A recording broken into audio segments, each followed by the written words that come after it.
O Supremo Tribunal Federal retomou nesta segunda-feira as sessões plenárias e no discurso de abertura do segundo semestre, o presidente da Corte e do Conselho Nacional de Justiça, o ministro Luiz Fux, falou sobre democracia, harmonia entre os poderes da República e o respeito à Constituição. O ministro Luiz Fux abriu o discurso afirmando que nunca é demais lembrar que a Constituição é a âncora do Estado democrático de direito e que deve guiar todos os poderes da nação. O Supremo Tribunal Federal, seja nos momentos de calmaria, seja nos momentos de turbulência, tem cumprido seu papel de salvaguardar a Constituição, atuando em prol da estabilidade institucional da nação, da harmonia entre os poderes e da proteção da democracia, sempre pelo povo e para o povo brasileiro. Numa sociedade democrática, momentos de crise nos convidam a fortalecer e não deslegitimar a confiança da sociedade nas instituições. Afinal, no contexto atual, após 30 anos de consolidação democrática, o povo brasileiro jamais aceitaria que qualquer crise, por mais severa, fosse solucionada mediante mecanismos fora dos limites da Constituição. Ele afirmou que ambientes democráticos garantem liberdade aos cidadãos. A história nos ensina. A democracia nos liberta do obscurantismo, da intolerância e da inverdade, permitindo que possamos exercer em plenitude a nossa dignidade e as nossas capacidades humanas.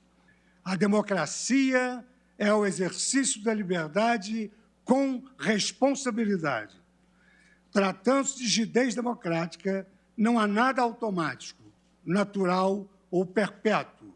Ao invés, o regime democrático necessita ser reiteradamente cultivado e reforçado, com civilidade, respeito às instituições e àqueles que se dedicam à causa pública.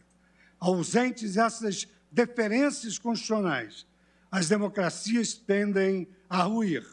O ministro Luiz Fux apontou diferenças entre o trabalho de juízes e políticos. A sociedade não espera de magistrados o comportamento que é próprio e típico dos atores políticos. O bom juiz tem como predicados a prudência de ânimos e o silêncio na língua.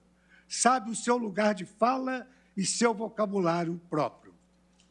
Igualmente, o tempo da justiça não é o tempo da política.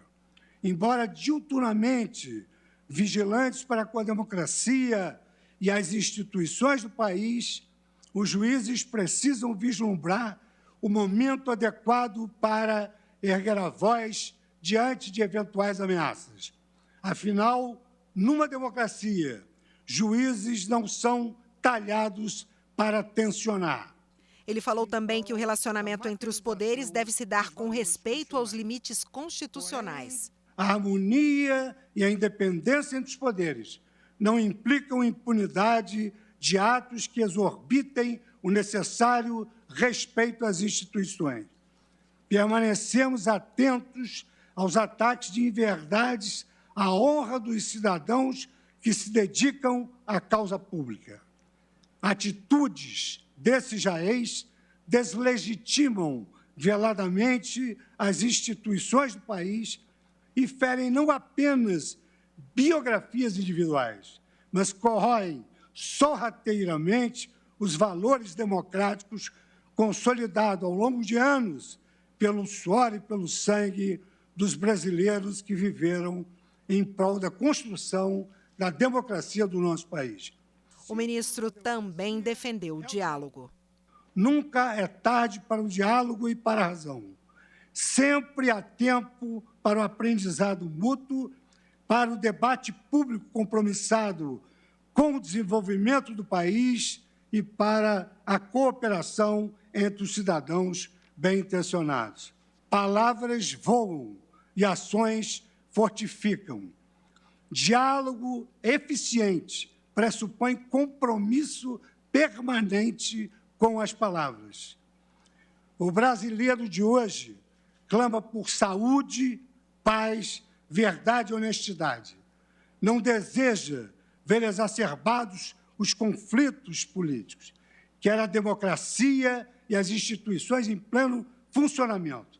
Não quer polarizações exageradas, quer vacina, emprego e comida na mesa. Saibamos ouvir a voz das ruas para assimilarmos o verdadeiro diálogo que o Brasil, nesse momento tão sensível, reclama e deseja. Nós, do Supremo Tribunal Federal, ainda quando nossas atuações tenham que ser severas, jamais abdicaremos os nossos deveres e nossas responsabilidades. No exercício do nosso nobre mistério constitucional, trabalharemos para que, onde houver hostilidade, construa-se respeito, onde houver fragmentação, estabeleça-se diálogo, e onde houver antagonismo, estimule-se cooperação.